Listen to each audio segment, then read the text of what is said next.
there's change ever happening, everlasting change, and the perspective we choose to look at it from, it makes it look like a next level or a setback.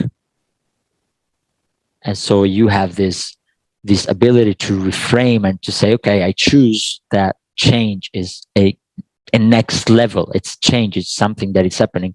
How is it happening as the next level? How is it happening as the next level? It plays this sort of choosing intentional lenses, and you can point it towards next level, no matter what.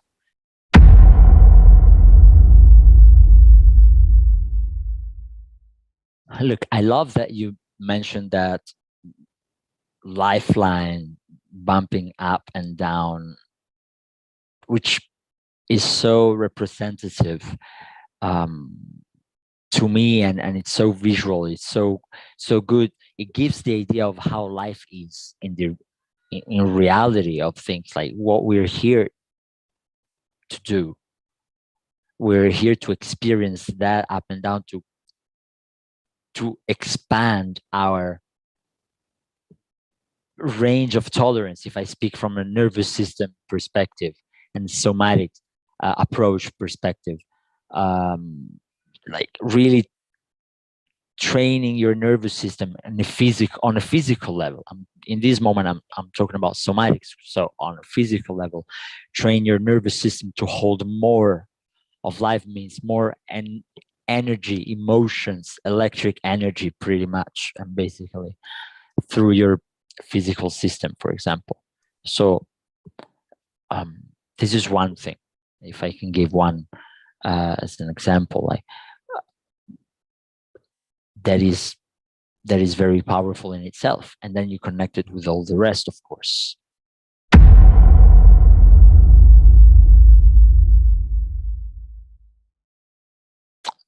I had to embrace every single thing that I couldn't look at before a certain age. First of all, it's like that we get these imprints in the young age, like when you're really young, and they stay with you, and then you express them in adolescence for the most, because you're still building until 7, 10. Now it's shortened, and then you start expressing. And so there was anger, and there was rebellion, and I was just misappreciating the gift that I received, and that created a very incoherent, disorganized kind of reality, chaotic and hard to live. And this is, I'm talking about this as personal experiences, and I know that it's just human experience with the different flavors of each and every one of us. And so for me, that was like with drugs, with dealing with drugs and violence.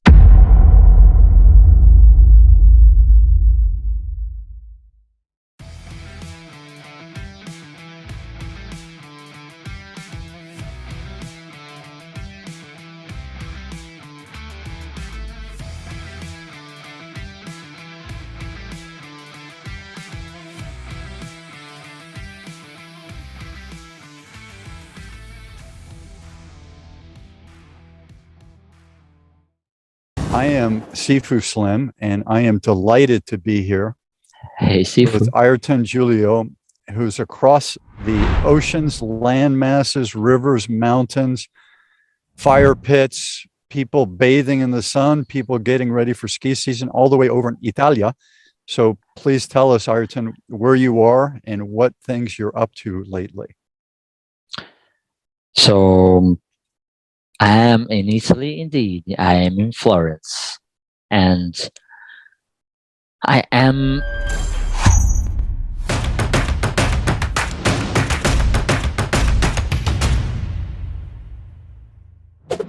enjoying it here and going through life transitions.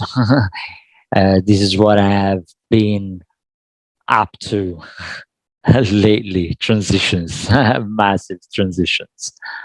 And it all came from the inner work that that I truly started to embrace, that could make that happen.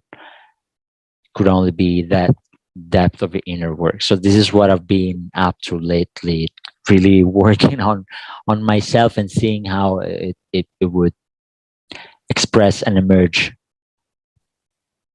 outward. Wonderful. And outside from Florence. From Florence. Ayrton, you're in your late 20s or early 30s? I can't remember. Late 20s. Late 20s. 28. I'm 28, 1994. That's why Ayrton, because Ayrton Senna left us on 1994, and my parents gave me the name of the guy. Ah, wonderful. Because I'm adopted from Brazil, and so they were fans of the guy, and like gave me his name. Wow. Big legacy, big honor to me. Like it's a great name. It's a great name. It's a great human who carried it. So for people who don't know Ayrton Senna, could you describe a little bit about what he did with his life? I mean, in very simple terms, he'd be a very generous, very humble, down to earth, super champion in Formula One in the 90s, in the 80s and 90s, and he was just very down to earth. He wasn't like, he was a top, and he gained the people of Brazil. He brought Brazil to the world, and excellence to the world from Brazil. So he was really, really loved as a human. And yeah, I mean, having his name, having such a loved name, it's something. Yeah. Vibrationally, and I so feel the honor of that. I'm humbled and empowered highly. You get to carry on a legacy and live to your highest potential and open your heart and mind and carry on that tradition. Does that sound wonderful? Yeah, it sounds wonderful, empowering, straightening into my body. And I tell you more of me on the passport and up until 2021, I was going as Giulio to the world, Giulio Ayrton Giulio, because that's how I got raised in Italy. And that's on my passport. And I felt the calling to swap them and to go by Ayrton. And as I started doing, I started expressing more of myself, feeling way stronger. I mean, it's sounds like crazy thing, but yeah, please, go on, lead me somewhere. Okay. Sifu, delight me with some questions, Sifu. Okay, so what we're doing today is we're talking about the idea of sustainability of the positive things that are going on in our life. We were talking about career. We were talking about our initiatives, what projects we're working on, our interactions with other people. So imagine trying to get somewhere to develop those wonderful things. And then once you arrive there, what do you do to help sustain those and have a horizontal line with only slight bumps up and slight dips down? So that's one of the things we wanted to talk about. So maybe you could share some of your thoughts on that before I share some of mine, Ayrton. Look, I love that you mentioned that lifeline bumping up and down, which is so representative to me, and it's so visual. It's so good. It gives the idea of how life is in reality of things, like what we're here to do. We're here to experience that up and down, to expand our range of tolerance, if I speak from a nervous system perspective and somatic approach perspective. Like really training your nervous system on a physical level. In this moment, I'm talking about somatics. So on a physical level, train your nervous system to hold more of life, means more and energy, emotions, electric energy, pretty much, and basically through your physical system, for example. So this is one thing.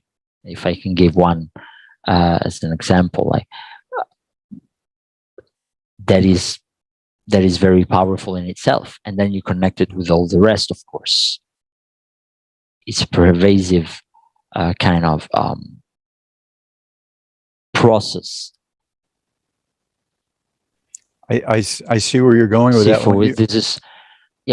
When you spoke about the electrical energy, Ayrton, I started thinking about the thriving that people talk about. I want to thrive. You know, we've got these survival mechanisms. Homo sapiens are programmed for short-term survival. That's 250,000 years of programming. In the animal kingdom, we're part of that. Many of the animal kingdom, if not all, are programmed for day-to-day survival. And so they have that pattern that allows them to survive today and to do it tomorrow.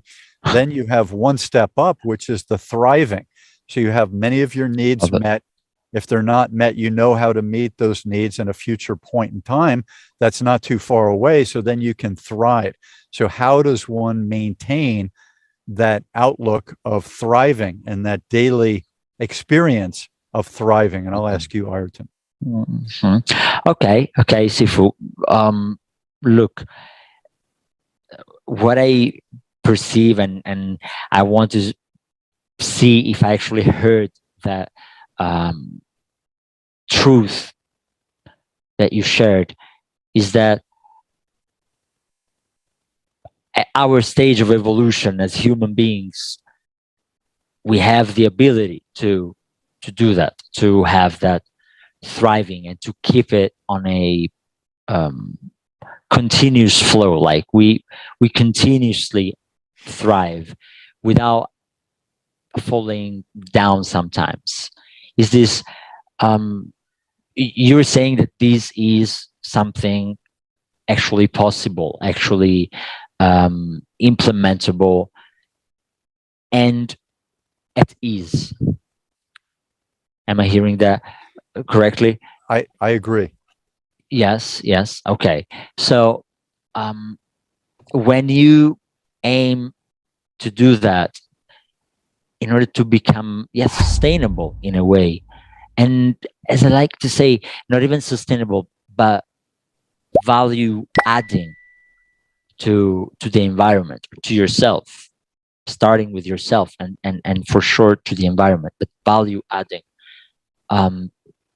At that point, you're able to maintain, because you're focusing on how to make it expand, how to make it grow, and the focus shifts to a different, you see, level object, and that is in a way a next level, as I like to say in my jargon, because it's just a change that you act. I believe that there's change ever happening, everlasting change, and the perspective we choose to look at it from, it makes it look like a next level or a setback.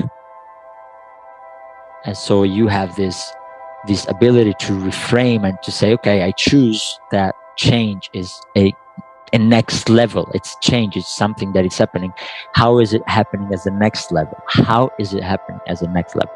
It plays this sort of choosing intentional lenses, and you can point it towards next level, no matter what. Now, how do you see this circling back to what you were asking? How do you see that connecting, Sifu? Hi, this is Sifu Slim, author of The Aging Athlete. In this book, you're going to get to hear about two different groups of former high-performance athletes. One group, which is made up of 90% of the former athletes, does not do physical activity on a regular basis and tends to suffer the consequences of a sedentary lifestyle.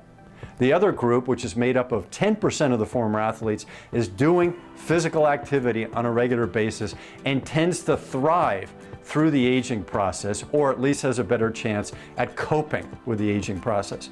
We could have taken these folks to a lab and done all kinds of tests on them. Instead, we slowed them down and sat them down and asked them, in their own words, to describe why they are wired the way they are, so that we all, former athletes and non-athletes, can use some of their inspirational and motivational and mindset lessons in our own lives. I hope you pick up a copy today. You can go to theagingathlete.com. And when you have a chance to read it, I'd love to hear back from you to find out what your thoughts are on the stories of these aging athletes.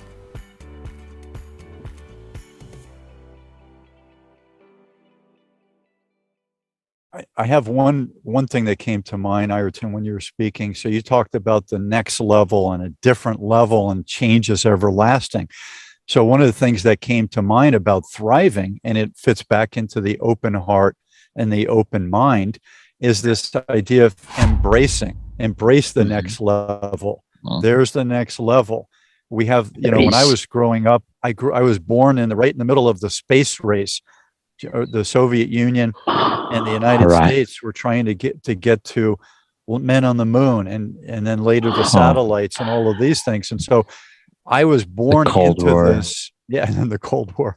And I was born into this whole idea of innovation, and there was this race going on. And of course, I was born into the idea of enemies. Interesting. Yeah. I don't know if you were born into the idea of enemies, but I certainly was, and my father was, and his father was. So the idea of having enemies was always there. So we had to embrace the end of wars, and then the peace, and then the new thing that came out of that. So there was all of this stuff on the news and in the zeitgeist and in the nervous systems of my friends and my parents. And, oh no, the Soviet Union and atom bombs and hydrogen bombs, all this stuff. But if you think back to the 250,000 plus or minus years of Homo sapiens, every day you have to embrace the next level. Every day you have to embrace the seasons and the weather. Every day. So maybe share about your youth and what you had to embrace during your youth. Embracing what I had to embrace during my youth, brother Sifu, is I had to embrace every single thing that I couldn't look at before a certain age. First of all, it's like that we get these imprints in the young age, like when you're really young, and they stay with you, and then you express them in adolescence for the most, because you're still building until 7, 10. Now it's shortened, and then you start expressing. And so there was anger, and there was rebellion, and I was just misappreciating the gift that I received, and that created a very incoherent, disorganized kind of reality, chaotic and hard to live. And this is, I'm talking about this as personal experiences, and I know that it's just human experience with the different flavors of each and every one of us. And so for me, that was like with drugs, with dealing with drugs. and violence and not having good relationship with my parents, because I got adopted, and I've always knew that, but I loved every single minute of my life with them. I feel, I mean, so they loved me, they gave me, and yet you have this subconscious something ingrained, and there's lack of fulfillment, and it's all subconscious. And so this is that side of what I had to endure throughout my life, to embrace at a certain point. And I started looking at it, embracing it. As you said, Sifu, when you really take it and say, this is what happened into my life, and what can I learn from it, and how can I blossom from it, really nurture myself of what happened to me, whatsoever it was, be grateful, appreciate. I had this thinking of thanking and appreciating, like, so it's like, instead of feeling right, it's really appreciating, because I feel it is more active as a act to appreciate something. And the more things started changing, my power, my superpower started increasing, like my and the rest started unfolding. So yeah, this is a little bit how the whole journey. I'm always quite expansive in my answers. I know it's a little bit part of my way of being. I really follow the flow.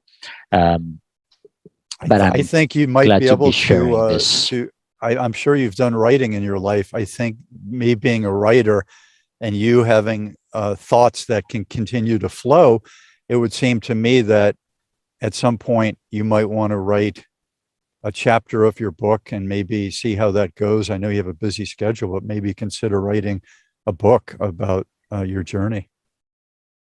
Mm-hmm. That sounds cool. That sounds cool. Yes. Yeah. I mean, I do write. I actually write a lot. I have, if I look around myself, I'm surrounded by these things.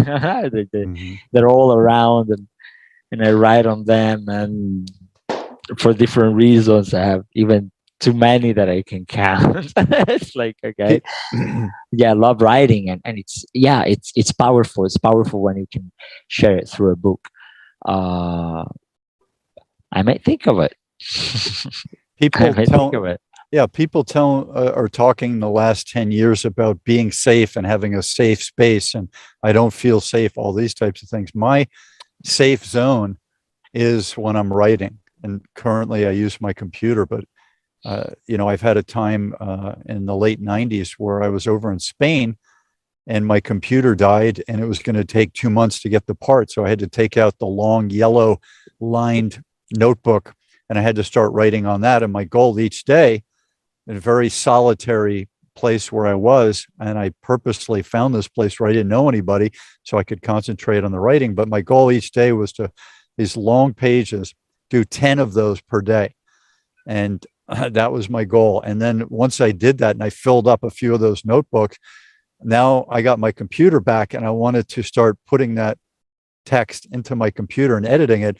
The first part I had a problem was reading my own writing, because I'd been on the computer so many years. My penmanship had now become illegible. So that was the challenge that I had to get through there. What did I say? I can't read it.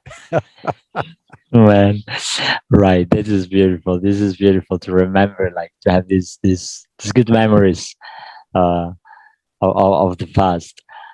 I love it, Sifu. I love it.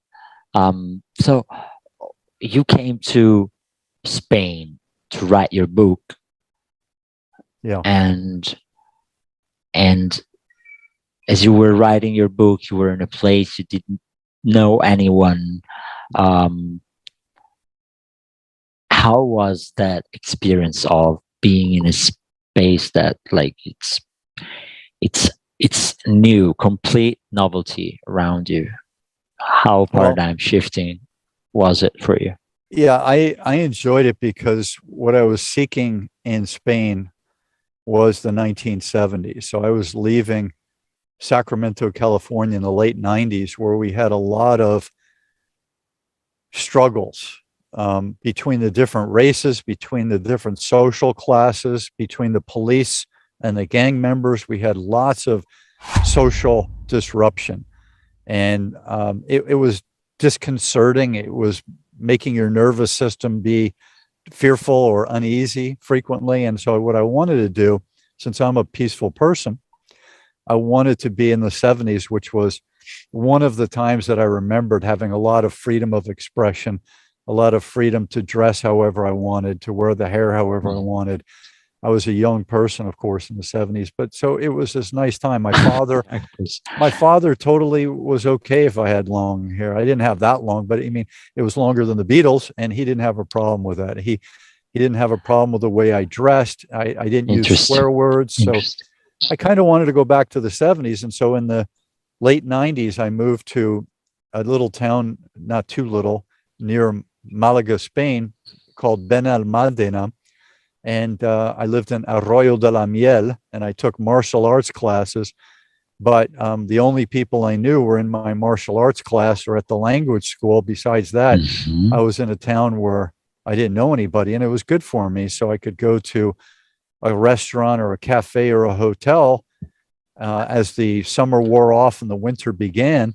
I could be there alone because the tourists were gone by then, and then I could just work on my writing. And so I did what I call self-mastery. You talked about self-mastery. You talked about the inner work that you did, and my word of inner work is great, but my work, I called it self-mastery. So mind, body, spirit, and then karma, and you can keep going, but start with those four. I wanted to work on those and become a person who could embrace those different levels that you talked about. So maybe you could share what your thoughts are on my journey to Spain.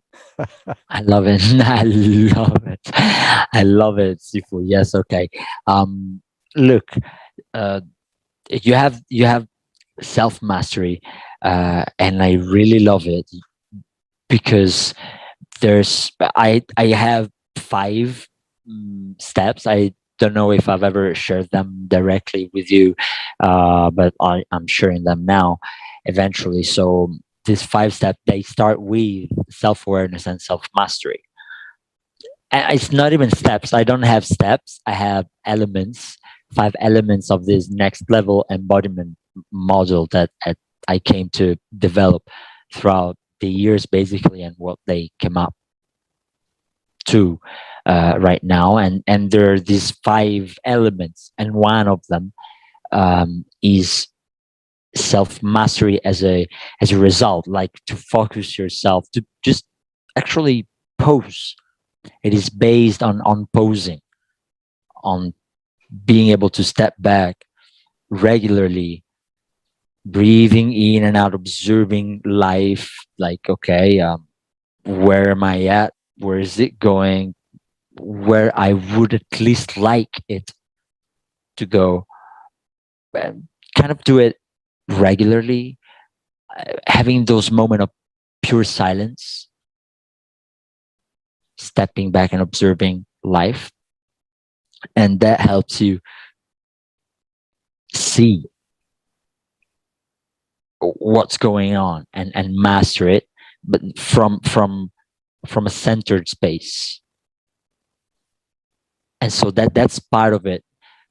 This is what I can speak to a little bit, and then you really need to, by inner work, I mean literally what works on the subconscious and on the also on a physical level and on an energetic level.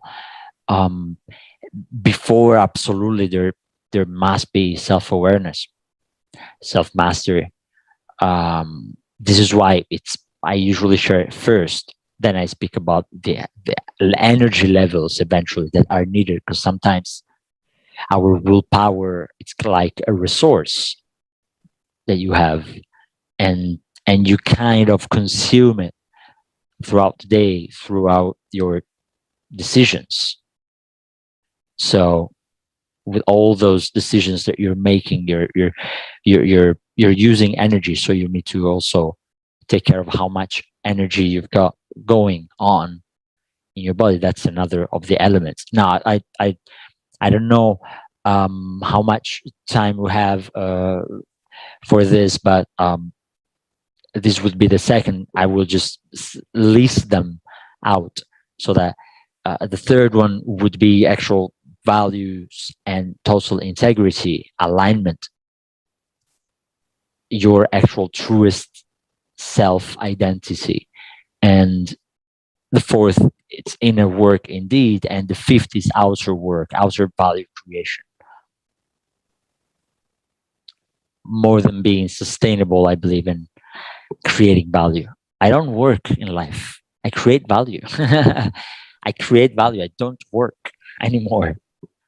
Tell us how people can get a hold of you through your website to do work on these elements with you and have you coach them through that and develop plans for them. Yes, brother. Thank you, Sifu, for this question.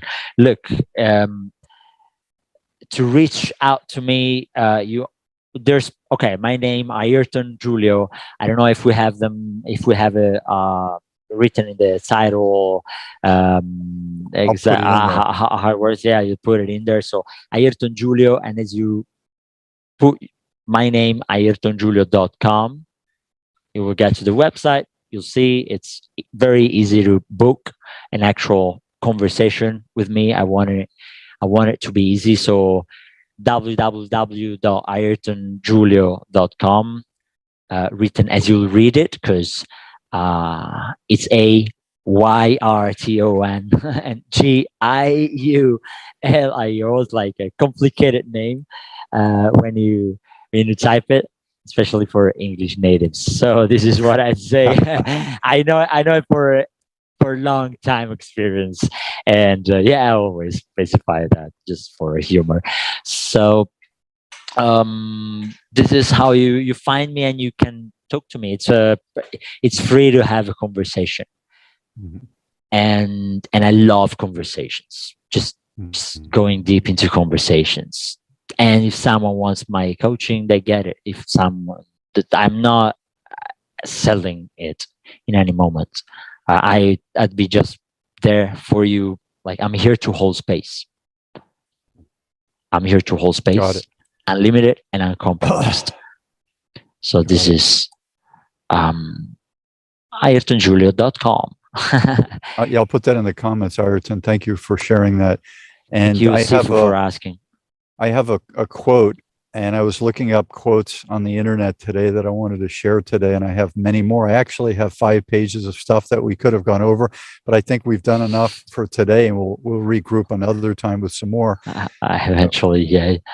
Here's the quote, and it's funny that the person who they attribute this quote to is one of the athletes I interviewed for my book called The Aging Athlete by Sifu Slim, and his name is Billy Mills, and in America he's currently known as the most famous living Native American because he speaks to events all over the United States and sometimes around the world, but he's always leaving his home. Like, I think the year I interviewed him, which was 2013, I think he had been away from his home for 280 days out of 365.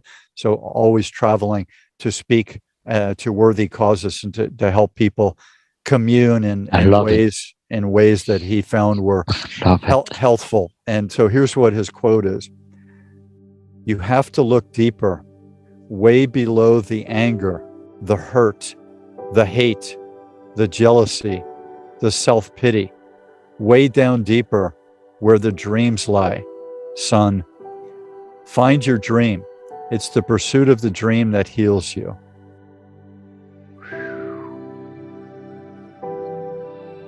So that's the answer for today. We're going to seek that dream.